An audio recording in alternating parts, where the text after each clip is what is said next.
Entonces, por eso tiene una función excretora, transporta todas estas sustancias de desecho hacia los riñones. Igualmente tiene una función inmunitaria. ¿Por qué? Como vemos ahí en el dibujo de arriba, están los glóbulos blancos, neutrófilos, eosinófilos, basófilos, los cuales tienen una función inmunitaria. Igualmente los monocitos y los linfocitos. Igualmente en el plasma existen proteínas como las gamma-globulina que tienen una función inmunitaria. ¿Ya? Función de correlación humoral. ¿Qué quiere decir esto? ¿Qué transporta hormonas? O sea, hormonas de tipo endocrino. ¿Qué hormonas transportaría el ojo? ¿Qué hace que ocurra? Una. Del órgano donde se secreta, gracias a la sangre, viajan a una distancia para funcionar en otro determinado órgano. ¿Qué hormonas? ¿Qué hormonas endócrinas conoces? Hay hormonas endócrinas y exócrinas, ¿no? ¿Las endócrinas cuáles serían? Andrea Ibáñez, ¿qué dices? ¿Alguna hormona? Hay varias.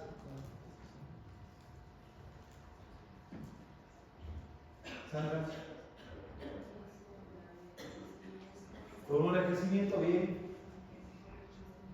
Folículo estimulante, luteinizante, todas estas van hacia los órganos reproductores, o sea, específicamente ovario, ¿ya? Todas estas hormonas necesitan la sangre para llegar. Igualmente tenemos las hormonas tiroideas, T3 y T4, la hormona paratiroidea, etc. Entonces, por eso dice que tiene una función de correlación humoral. Gracias a la sangre, estas hormonas pueden viajar al órgano que van a hacer efecto. Regulación de la temperatura corporal. Gracias a que el plasma es agua y circula por todo nuestro organismo, mantiene nuestra temperatura corporal. ¿Ya? Entonces, esa es una función muy importante de la sangre. Y por último, igualmente dice que participa en el equilibrio iónico. Entonces, juega un papel fundamental en la regulación de la alcalosis y la acidosis en la sangre. Y como hemos visto en una parte, esto tiene que ver mucho la hemoglobina, en esta función de equilibrio iónico.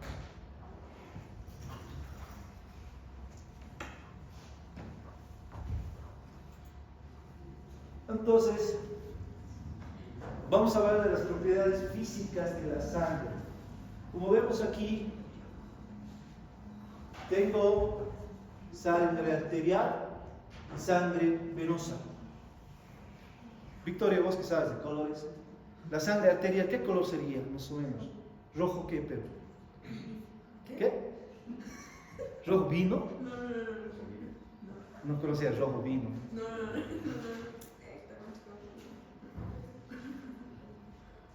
¿Qué rojo sería ese, más o menos? ¿Vivo? ¿Qué dicen las chicas? Saben bien de color, yo. Pero hay varios tipos de rojo. ¿Qué rojo sería ese, Sofía? Rojo. ¿Vivo? ¿Así se dice? Sí. Sofía Flores, ¿qué rojo es ese? Usted se usa de colores. ¿Rojo qué? Rojo clarito.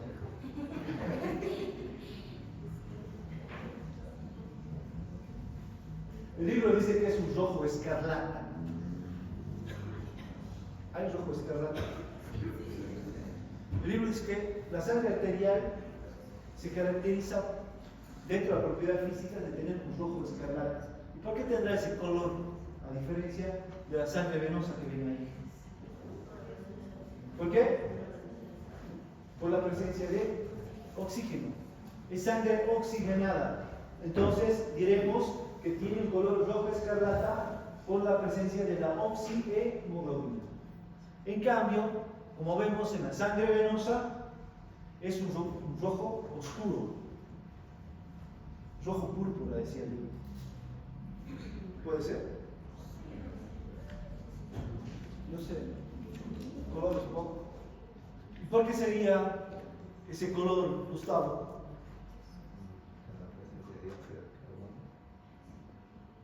El libro dice que es porque existe hemoglobina reducida. ¿Ah? Entonces, por ejemplo, cuando tenemos pacientes muy delicados en el hospital, hacemos gasometrías arteriales. Entonces se le pide, ya sea al interno residente de medicina, que vaya y saque una muestra de sangre arterial. Entonces, si usted conoce de las propiedades de la sangre, porque ustedes saben que siempre una arteria está al lado de una vena. Entonces, accidentalmente puede pinchar una vena. Entonces, por decir, solo de ver el color, usted se puede dar cuenta que es sangre arterial o es sangre venosa. ¿Ya? Entonces, igualmente,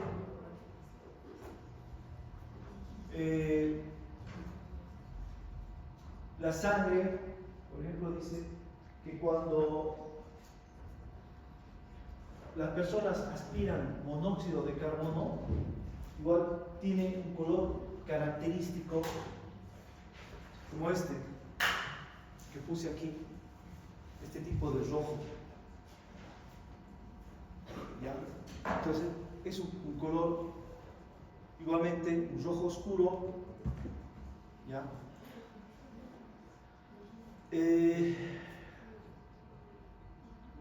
Más guindo, podríamos decir. ¿Ya? Ahora, ¿qué otras propiedades tiene la sangre? Dice que tiene una propiedad de opacidad. ¿Por qué? Porque si usted le coloca en un tubo, esta rechaza los rayos luminosos. Por eso dice que tiene una propiedad de opacidad. Si lo pone a la luz, rechaza la luz. Entonces, es por eso que tiene una propiedad de opacidad. Igualmente tiene una propiedad de viscosidad. Que esta propiedad de viscosidad está dada por las células que tiene, por los glóbulos rojos sobre todo. ¿Por qué? Porque siempre están en movimiento, ¿ya? Y le dan esa propiedad de viscosidad. Aparte, que es la responsable de mantener la presión arterial. Es por eso que cuando el número de glóbulos rojos está aumentado, ¿ya? Aumenta la viscosidad de la sangre y eso nos lleva a una hipertensión arterial, ¿ya? Cuando esta viscosidad aumenta. Ahora, si hablamos de la densidad de la sangre, los glóbulos rojos tienen una densidad de 1,093 en comparación del agua. Y el plasma una densidad de 1,024 en relación al agua. Porque como sabemos, el agua tiene una densidad de 1,003 a 1,005. Entonces, esto en cuanto a las propiedades físicas de la sangre. Propiedades químicas. Entonces, si hablo de propiedades químicas de la sangre, entonces, como vemos ahí en la imagen, se separa lo que es plasma y células sanguíneas. Entonces, como vemos, el 55% corresponde al plasma, o sea, la parte líquida. Y el 45% corresponde a la parte celular. Ahora, si hablo de las propiedades químicas, entonces va a tener un componente inorgánico y un componente orgánico. El componente inorgánico va a estar formado por el agua en un 90%. Y luego tenemos las sales, o sea, tenemos los electrolitos, donde vemos aniones y cationes. Como tenemos ahí cationes, tenemos al sodio, al potasio, al calcio, al magnesio, al cloro, y aniones, como cationes, sodio, calcio, magnesio, y cationes, sodio, potasio, calcio, magnesio, y cationes como son el cloro y el ion carbonato.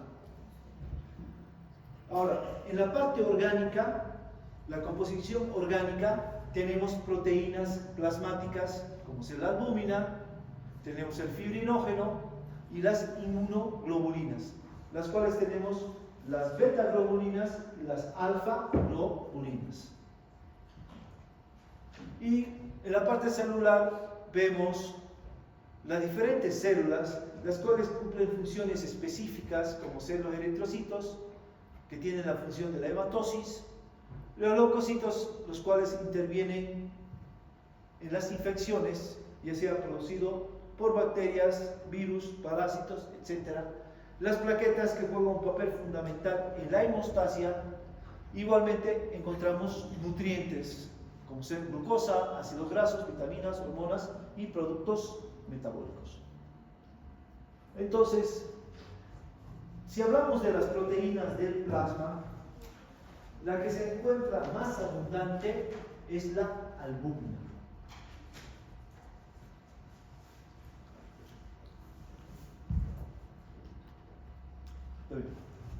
Entonces, la albúmina, como vemos ahí, tiene un peso molecular de 69.000 y está en una concentración de la sangre en más o menos de 3.5 a 4.5 gramos de decilitro. Como saben, la albúmina se produce a nivel del hígado. ¿Y cuál es esta función? ¿Qué funciones cumple la albúmina? Por ejemplo, esta albúmina va a llegar a las células y participa en la síntesis de otras proteínas.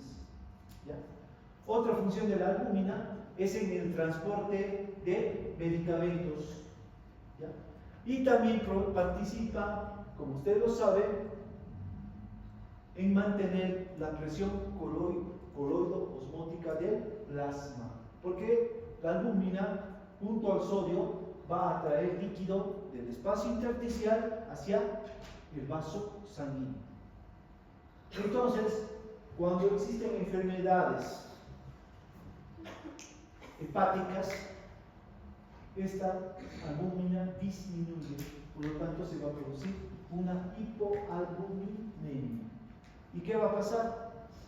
Principalmente esto se caracteriza por edemas.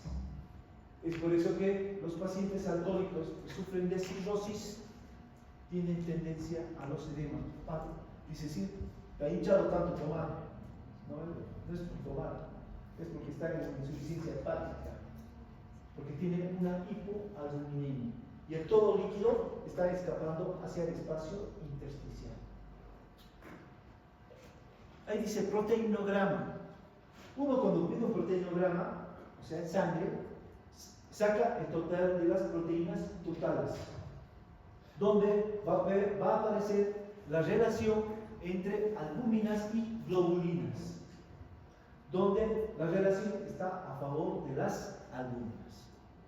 Igualmente, como vemos aquí, tengo las globulinas, las cuales tienen un peso molecular de 15.000 y están en una concentración de 1.5 a 3 gramos de decilitro.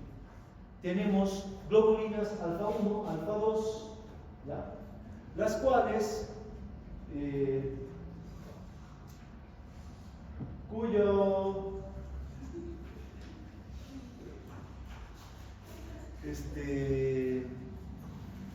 función es en el transporte de medicamentos. La beta 1 y beta 2, como vemos, la beta 1 se encarga del transporte del hierro, ¿ya? Entonces se la conoce como transferrina. Igualmente tengo el fibrinógeno, que es otra proteína del plasma, o sea, que se encuentra en el plasma. ¿Qué es el fibrinógeno? O sea, tiene un peso molecular de 600.000, ¿ya? Mucho más pesada que las demás, y una concentración de 200 a 400 miligramos de decilitro. Entonces, esta proteína es muy importante. ¿Por qué? Porque juega un papel fundamental en la coagulación. Entonces, por ejemplo, la trombina actúa sobre el fibrinógeno y este fibrinógeno se descompone en fibrina, ¿ya? Y fibrina, que es una red como esta, como he puesto esta imagen aquí, forma una red, ¿ya? Como está aquí, y ¿qué hace? Atrapa células sanguíneas como ser glóbulos rojos y plaquetas. Entonces está formando un coágulo. Por eso es importante el fibrinógeno. las gamma globulinas. Las gamma globulinas igualmente se encuentran en el plasma y tienen una función importante que es una función inmunitaria. De todas estas proteínas que he nombrado, la más abundante es la albúmina.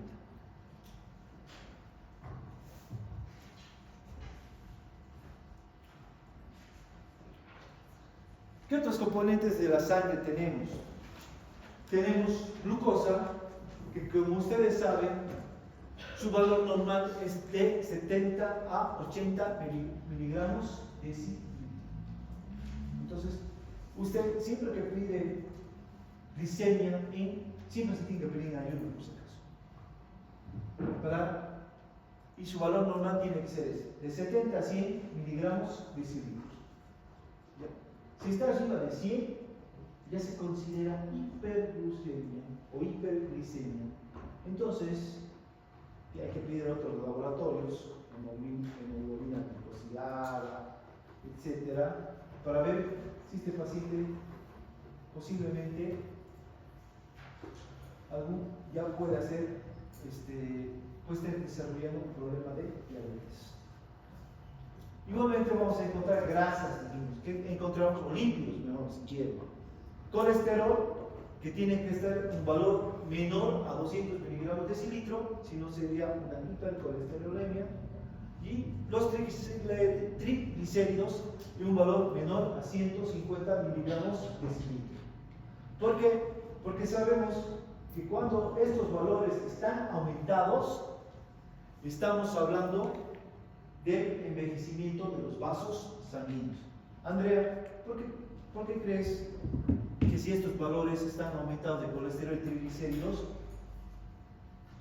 los vasos sanguíneos están envejecidos? Por ejemplo, siempre que vas al cardiólogo por hipertensión o un problema cardíaco, siempre te pide colesterol y triglicéridos.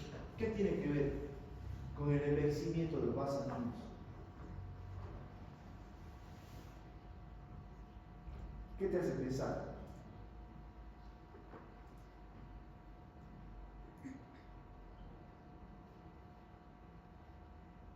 María.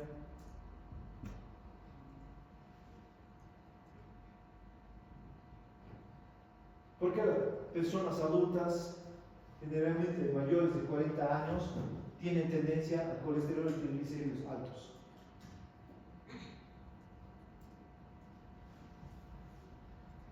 Y le toman la presión, puede estar hipertenso.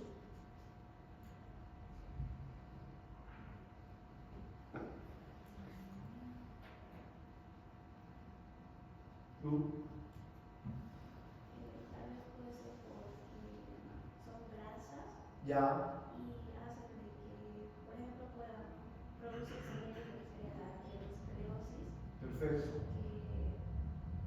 que reproduce prácticamente hipertensión al desarrollar su grasa. Esa aterosclerosis que dice se produce a nivel del subendotelio. Entonces, ¿qué hace? Que la luz de los vasos sanguíneos disminuya y por lo tanto el corazón tiene que luchar contra eso. ¿Y qué hace? Aumenta la presión arterial. Entonces, cuando existe este problema de aterosclerosis, ¿ya? Entonces el colesterol y los triglicéridos están aumentados, ¿ya? Puede ser por problemas de sedentarismo, mala dieta, etc.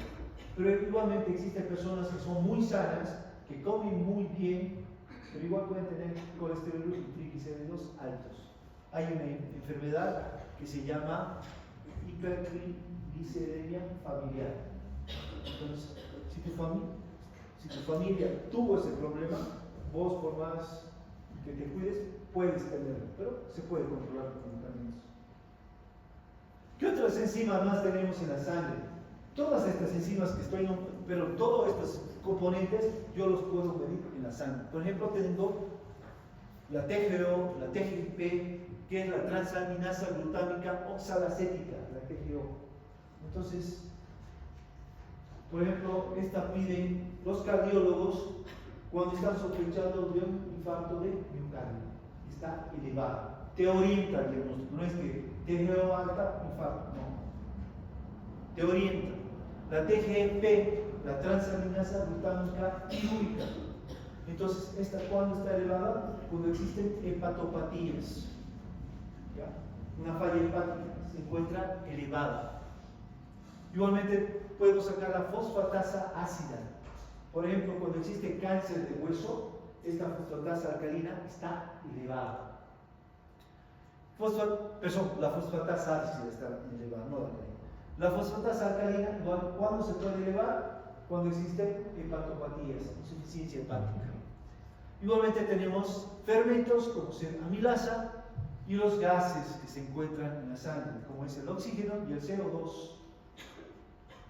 Igual, como dijimos, productos del metabolismo oxidativo.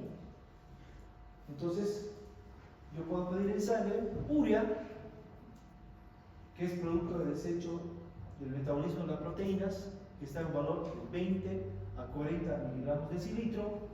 Creatinina, que está en un valor de 0.6 a 1.5 miligramos de decilitro. Y el ácido úrico de 3 a 7 miligramos de decilitro. Entonces, todo esto yo puedo traer en laboratorios cuando hago un examen de sangre.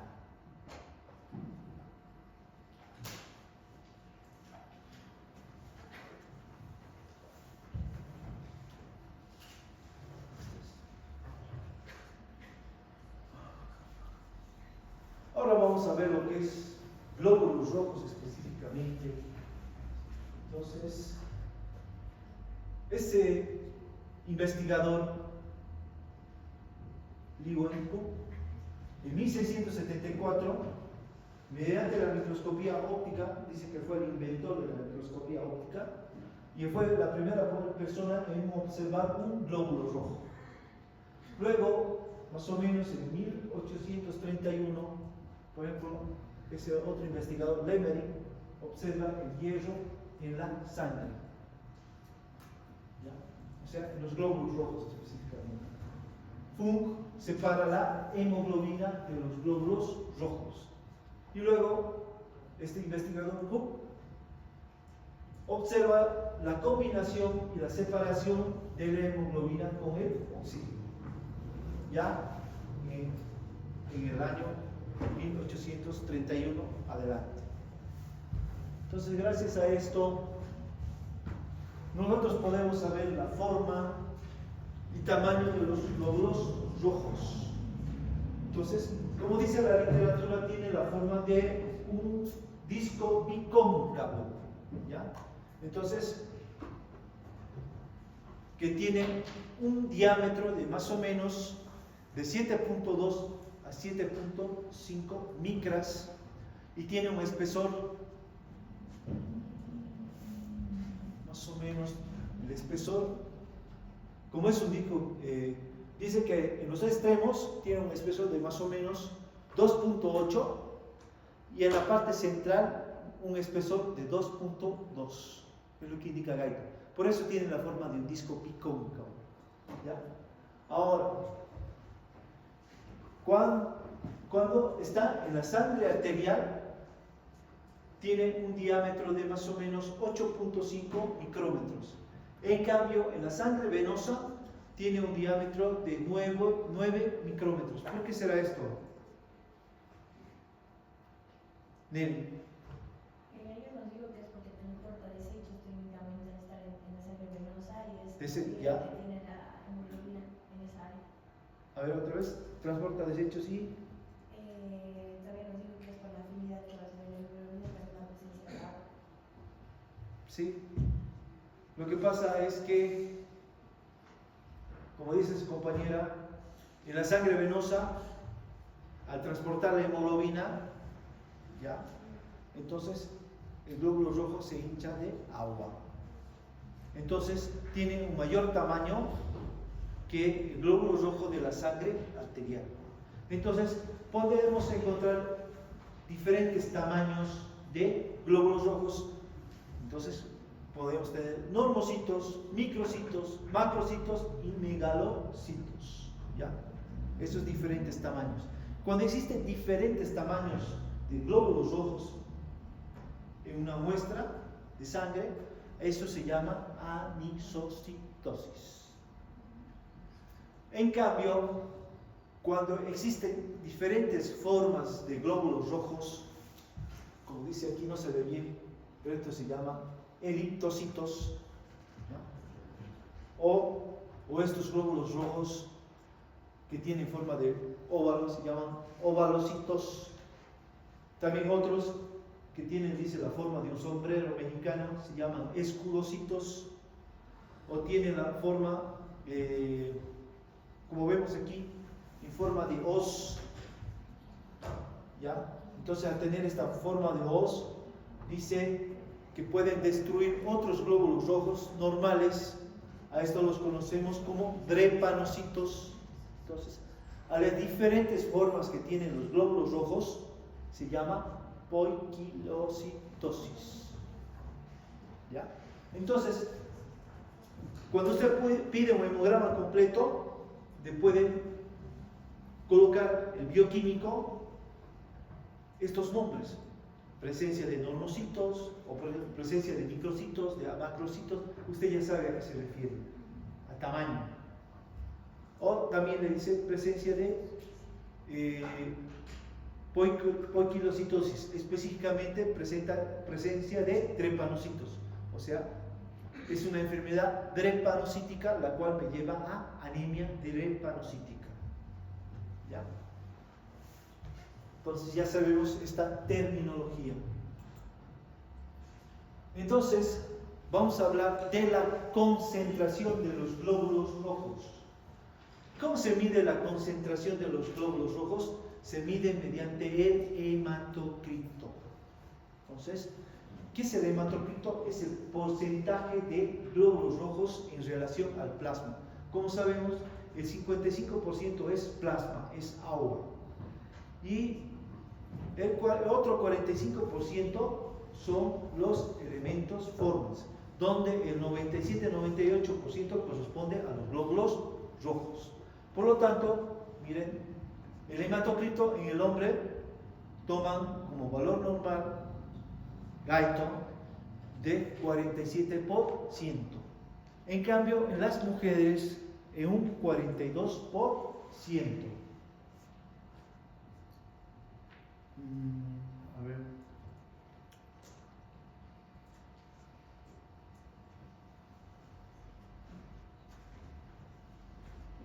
¿Usted cómo se llama?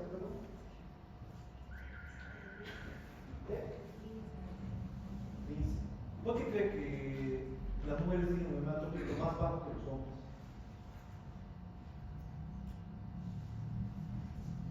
Siempre es así. Las mujeres tienen tendencia a tener el hematocrito más bajo.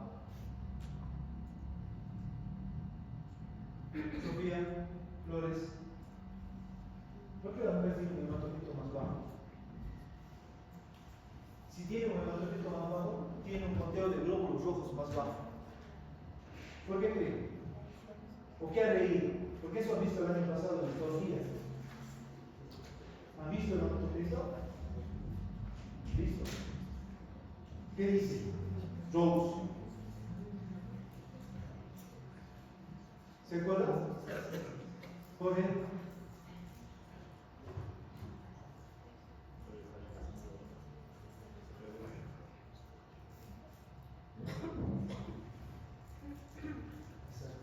¿Qué te dice tu papá? Tiene que ver con el periodo menstrual de las mujeres. Como hay pérdida sanguínea durante el periodo menstrual, es por eso que las mujeres tienen la tendencia a tener un hematocrito más bajo. Por lo tanto, el conteo de glóbulos rojos es menor. Entonces, el laboratorio te pone parámetros. Más o menos te dice que el hematocrito normal va de 42 a 47%. Es lo normal. Entonces, no nos encasillemos. Ese error han cometido años atrás, mientras yo estoy dictando esta materia de fisiología, de que piensan que todas las mujeres tienen que tener 42%. No. Pueden tener entre 42 y 47%. Se considera normal. ¿Ya? Porque no, o sea, el periodo menstrual no es igual en todos. ¿Ya? Hay unas que tienen más, otras menos, o sea, puede estar entre 42 y 45, es normal. Yo no he visto más de 45 a la verdad. ¿Ya? Entonces, en los hombres lo mismo, pueden igual variar entre 42 y 47 por ciento. Pero ¿qué dicen las estadísticas? Que las mujeres tienen tendencia a tener un hematocrito menor, por lo que ha expuesto Jorge Chirinos, por su periodo menstrual. ¿Ya? En cuanto al conteo de glóbulos rojos, ahí dice lo normal, hombres 5.4 millones y mujeres 4.8 millones. ¿Ya? ¿Por qué? Porque está relacionado con el hematocrito. Si el hematocrito disminuye, el conteo de glóbulos rojos disminuye.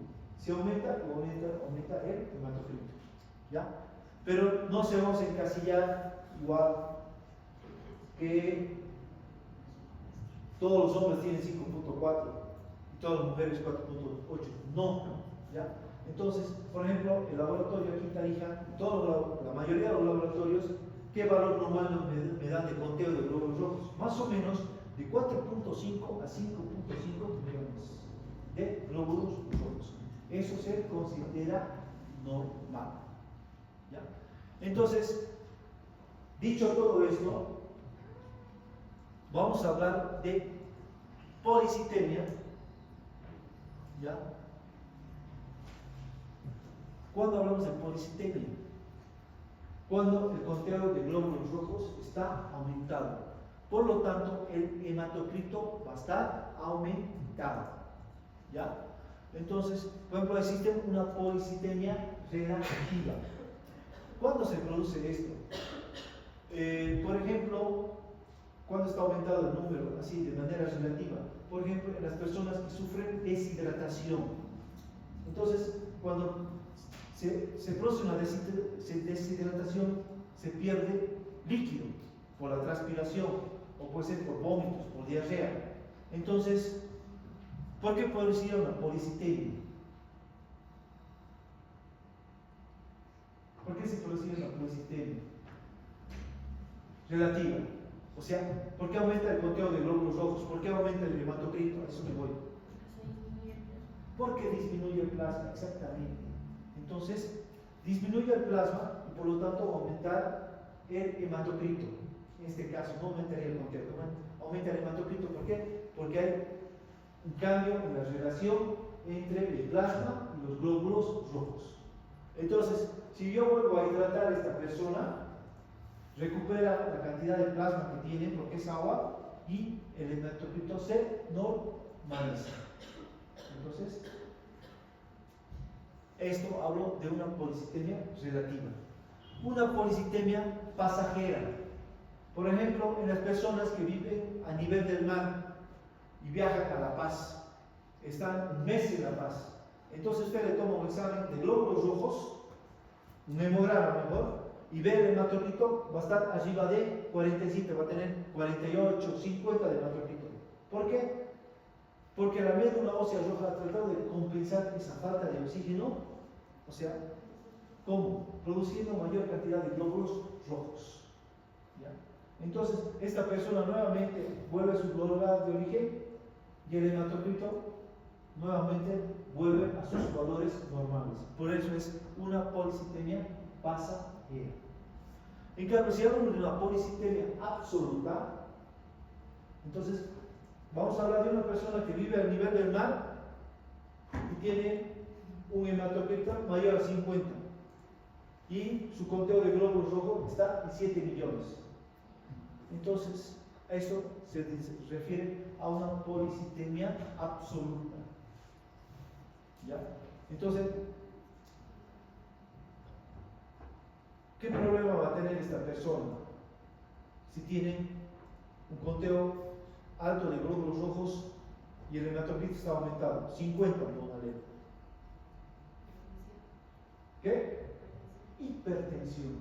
¿Por qué? Porque está aumentada la viscosidad de la sangre. Entonces, esto se opone a la circulación y el ventrículo izquierdo tiene que vencer esto.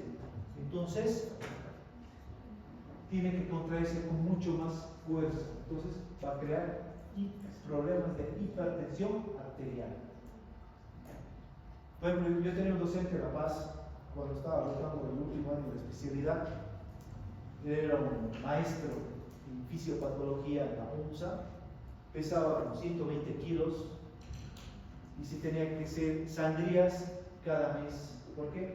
Porque él tenía un hematocrito de 50, 52 y manejaba un conteo de glóbulos rojos arriba de 7 millones.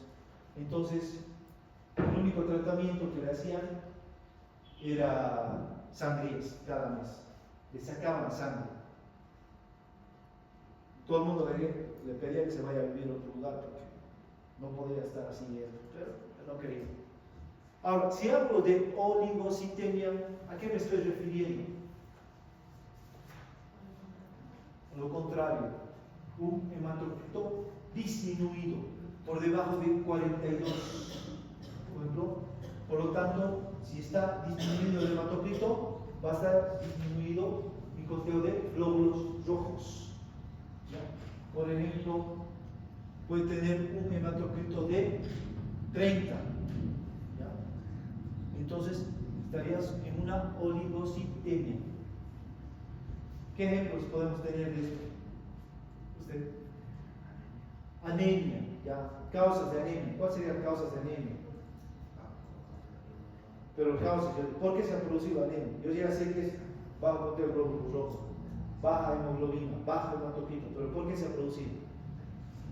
¿Qué? Puede ser desnutrición, sí. Por hemorragias, es lo más común. ¿Ya? Hemorragias. ¿Ya? Entonces, esto me produce una oligocitemia. Por ejemplo, en cirugías obstétricas, los accidentes que más se producen son las hemorragias y la paciente puede producirse hasta una anemia severa, una oligocitemia severa, por la cual vamos a necesitar transfundirle paquetes globulares. ¿Qué más tenemos? Composición de glóbulos rojos. Como vemos ahí, los glóbulos rojos tienen una membrana celular. Como vemos, está formada, que es una bicapa lipídica formada por fosfolípidos. Esta característica le da la elasticidad a la membrana celular. ¿Qué más tiene? Tiene proteínas de membrana. Como vemos aquí, proteínas, ¿ya? Que son consideradas antígenos o aglutininas.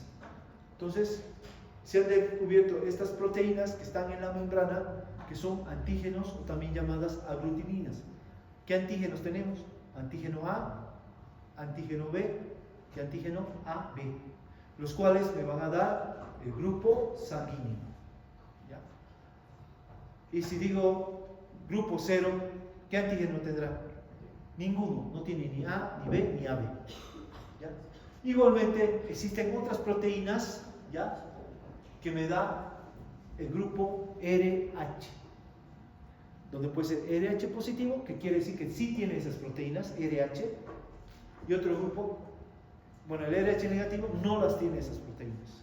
Entonces, son antígenos de membrana, o también conocidas como aglutininas, que eso lo vamos a ver cuando veamos grupos sanguíneos.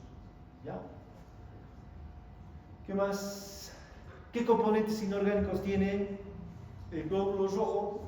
Como vemos, tiene agua, igualmente tiene sodio, potasio y cloro. ¿Cuál será el más abundante aquí? ¿Sodio, potasio o cloro? Intracelularmente, potasio, siempre potasio. Componentes orgánicos, ¿qué tienen? Tiene la hemoglobina, que es la proteína más importante, que como sabemos tiene la función de transportar ya sea el oxígeno o el CO2. Esta proteína más o menos ocupa el Del total de las proteínas, esta es el 90%. Igualmente, otros componentes orgánicos tiene urea, luego tiene ácido úrico y tiene la catalasa y la peroxidasa. Estas catalasas y peroxidasas son las que reaccionan con el agua oxigenada. ¿Qué pasa si le echa agua oxigenada a la sangre? ¿Cómo? Sale esa espuma. Y es por estas enzimas, por la catalasa y la peroxidasa que reaccionan al agua oxigenada.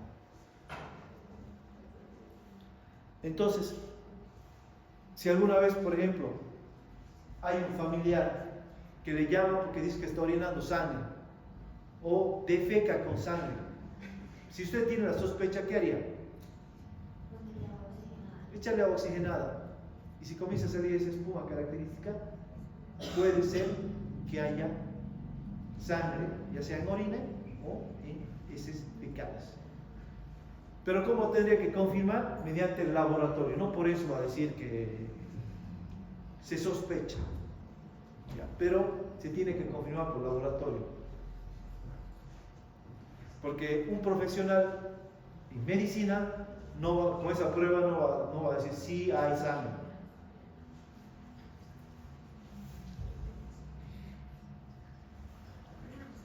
Entonces, como dijimos, el hematocrito es la relación que hay de la concentración de glóbulos rojos con el plasma. El 45% corresponde a los glóbulos rojos o eritrocitos y el 55% en el plasma. ¿Cómo se obtiene esto? Por ejemplo, existen túbulos capilares que son redelgados, ¿ya?, que asemejan a un capilar, o sea, un cabello. Entonces, como vemos en la imagen, entonces ahí se agarra, se coloca sangre y se puede ver esta relación donde se separa el plasma de los glóbulos rojos. O el tubo de Winthrop, que fue inventado por ese autor, Winthrop. Son tubos mucho más grandes donde se coloca la sangre y se coloca anticoagulantes. Entonces se lo colocan en un tambor donde da vueltas. ¿Cómo se llama este tambor? No me llamo, no me acuerdo. ¿Cómo? Centrifugador, exacto. Se centrifuga durante 30 minutos, entonces puedo separar los glóbulos rojos del plasma. Entonces, ¿qué valores límites? Como vimos en la anterior diapositiva, Gaito habla en que los hombres más o menos es un 45%, pero en las mujeres un 42%.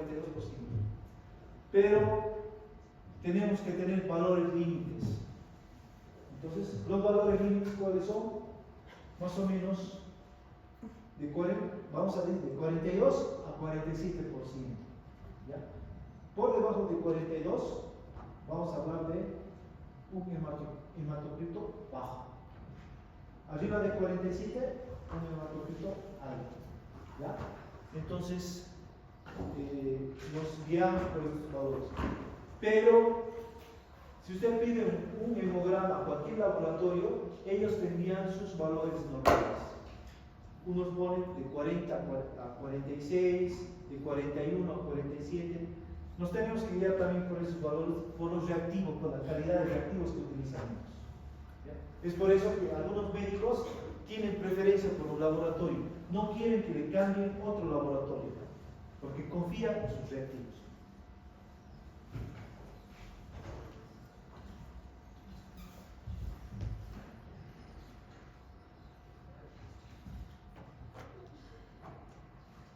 Quedaremos aquí, pero antes, la próxima clase, vamos a hablar de la hemoglobina, que es muy importante para que ustedes comprendan cómo funciona la hemoglobina.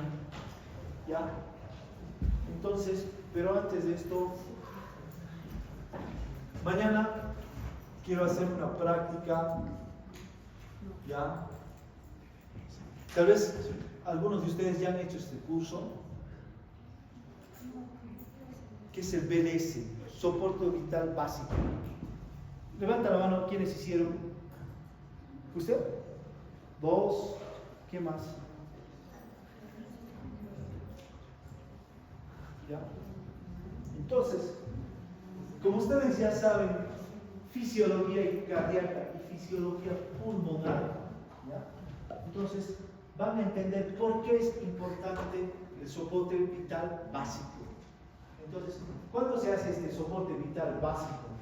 ¿Ya? Sobre todo cuando una persona pierde el sentido en un centro que no, en un lugar donde no existe el centro hospitalario.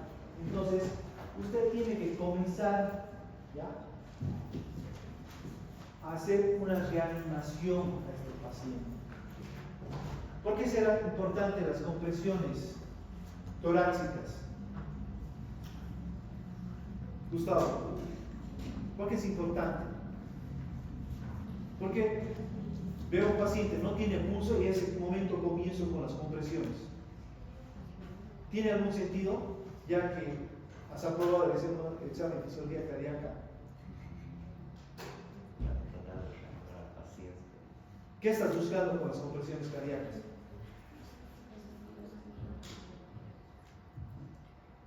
Dice.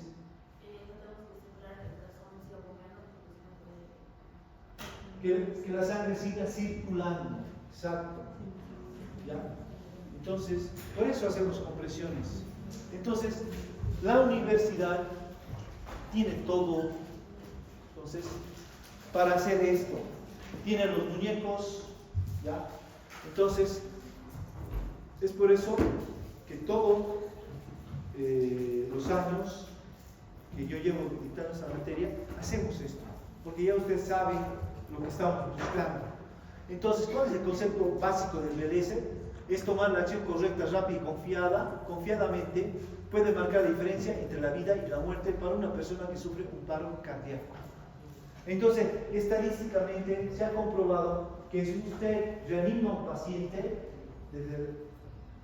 entonces el paciente tiene más posibilidades de sobrevivir a un paro cardíaco y sobre todo quedar sin secuelas. ¿Qué secuelas serían, Sofía? Principalmente. Puede ser. Sobre todo secuelas neurológicas, porque se sabe que si el cerebro no recibe oxígeno en 3-4 minutos, se produce la muerte neuronal. ¿Ya? Entonces, por eso es importante saber esto. Entonces, ¿cuáles son los puntos claves del BLS que nosotros tenemos que saber? Por ejemplo, iniciar rápidamente la cadena de supervivencia, que lo vamos a hacer a continuación, proporcionar compresiones torácicas de alta calidad para hacer circular el oxígeno al cerebro y a los órganos vitales. Entonces, gracias a estos simuladores que tenemos en la universidad, yo tengo el programa digitalmente, ¿ya?, cargado a mi celular, donde yo puedo observar si usted está haciendo las compresiones correctamente, con la profundidad necesaria y si despeja correctamente, entonces, y el número necesario de compresiones por minuto. Saber cuándo y cómo usar un desfibrilador externo automático. Igual tenemos un DEA. Entonces, usted está haciendo compresiones y tiene que tiene que pedir ayuda para que una persona tenga un DEA. Entonces, por ejemplo, esto les sirve a ustedes. Por ejemplo, yo sé que muchos de ustedes van a ir a hacer su especialidad, una especialidad afuera. Entonces, países, por ejemplo, Colombia, Chile, en el aeropuerto de Argentina también he visto, México igual, por ejemplo, en los centros comerciales, que allá son grandes, en los aeropuertos tienen DEAs, ¿ya? Entonces, si una persona no responde, pierde el sentido, usted comienza con las compresiones y otra persona trae el DEA. ¿Cuál es la función del DEA? Analizar el ritmo. Si el paciente está en paro o está con una arritmia. Entonces, me falta todavía esa clase de arritmias, las más comunes que tengo que darles con el estimulador. Entonces, ese DEA reconoce la arritmia y va a hacer una descarga. ¿Para qué? Para que el paciente salga de esa arritmia. Entonces, si no hay la arritmia, el DEA te va a indicar que tienes que seguir comprimiendo. Entonces, continúas con las compresiones. Ahora, otro dato muy importante son las ventilaciones. Yo cuando hice este curso, la primera vez que hice fue en 2013. ¿Qué decían las guías? Que solo teníamos que hacer compresiones hasta que lleguen los paramédicos, que no existen aquí en Bolivia. Llegan los camilleros y adentro de la ambulancia ya llegan paro al hospital. Es el gran problema que tenemos. Ojalá que ustedes, cuando sean médicos, cambien eso. Necesitamos nuevos médicos saludistas, personas que manejen la salud, no políticos. Por eso tendríamos que tener paramédicos. ¿Ya? Entonces, se ha visto que aparte de hacer compresiones, tenemos que hacer ventilaciones. ¿Por qué es importante las ventilaciones?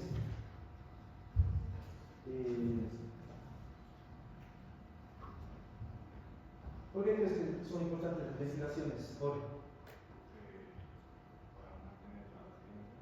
¿Para mantener qué? Exactamente. ¿Cómo va a transportar el oxígeno, la sangre con las compresiones si no estoy oxigenando el paciente?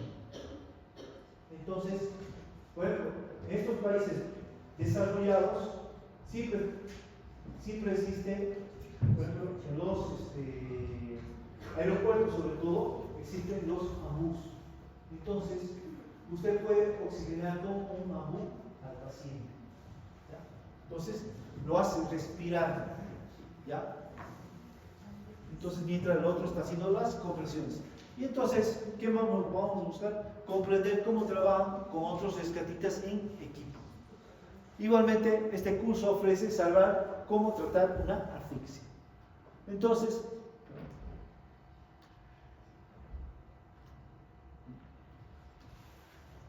aquí tenemos la cadena de supervivencia, donde vemos la intrahospitalaria que está arriba y la extrahospitalaria que está abajo. La que me interesa ahora a mí es la de abajo, la extrahospitalaria.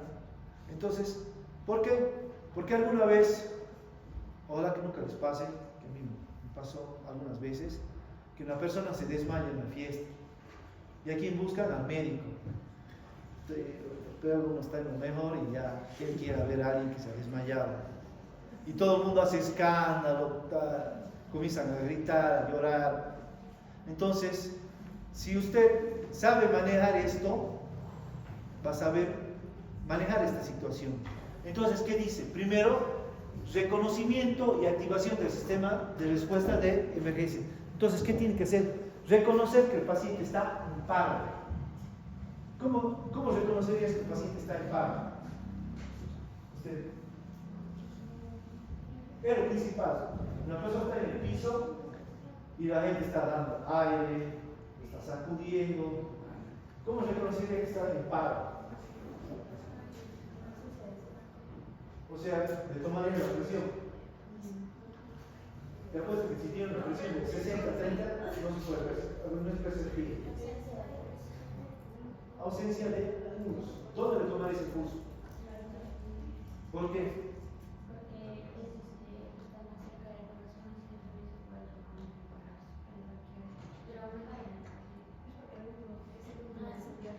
Es el pulso, es un pulso central. Y si no sientes carotidio, ¿qué otro pulso sería? Femoral. O inguinal. Entonces, pero ¿para qué perder tiempo? Hasta que le baje el pantalón, suba los vestidos, no sientes el pulso carotidio, comenzar con compresiones, es el momento de esperar a la gente. Y ahora, si tiene pulso el paciente, ¿qué haces? Tiene pulso.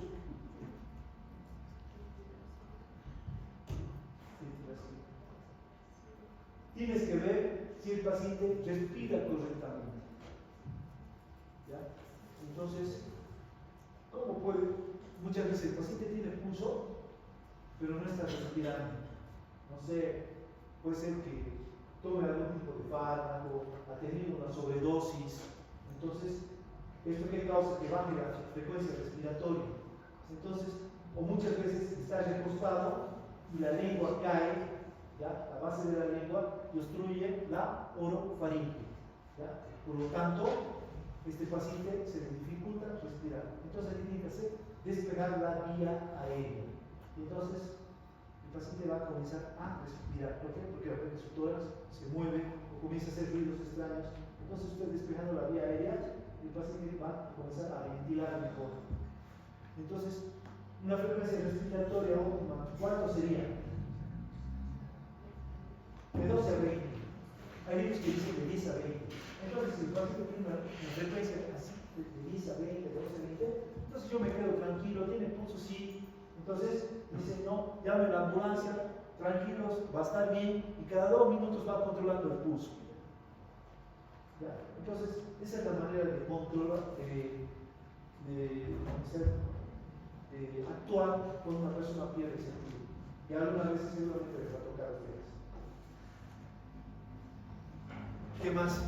Si el paciente ya está en paro, como dijimos, como dice ahí, RCP de alta calidad, comenzar las compresiones y traer DEA. ¿Para qué? Para la desfibrilación rápida y llamar al servicio de emergencias para cuidado, para medidas básicas y avanzadas, o sea, paramédicos que ya vengan para canalizar una vía, para colocar un tubo endotraqueal y colocar medicamentos si el paciente está en paro.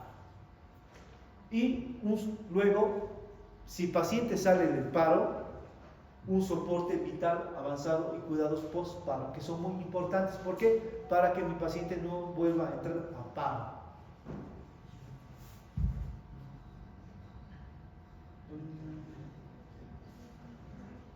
Entonces, ustedes pueden, por ejemplo, hay otro que es el ATLS, que es la atención avanzado del trauma. Entonces, ¿qué hacen en el ATLS, el manejo del trauma? Capaz eso han visto en primer año. ¿Quién le gusta hacer esto? Hay un doctor, un cirujano, que dicta anatomía. Jurado. Me encanta ATLS, trauma. ¿Ya? Es muy bueno. Pero en el ACLS o el BLS, que es manejo del paro, esto cambia. No es ABC, es C-A-B. O sea, C, buenas compresiones, A, manejo de la vía aérea y B, manejo de la ventilación. O sea, es muy diferente al manejo del trauma. ¿Ya? ¿Por qué? Porque un paciente con trauma puede estar sangrando, todo, pero no está en paro. Ya cuando entra en paro ya cambia la situación.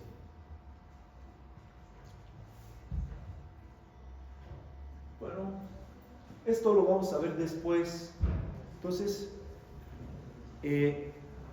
pueden googlear si quieren algoritmo de BLS y le va a salir esto. Entonces, todo esto para el manejo del manejo inicial del paro, para que lo vayan leyendo y lo hagamos mañana, ¿ya? Entonces yo ahora, al salir, voy a ir a posgrado a hablar con la doctora Vania para que me separen los muñecos y hagamos la práctica el día de mañana, ¿ya? Entonces,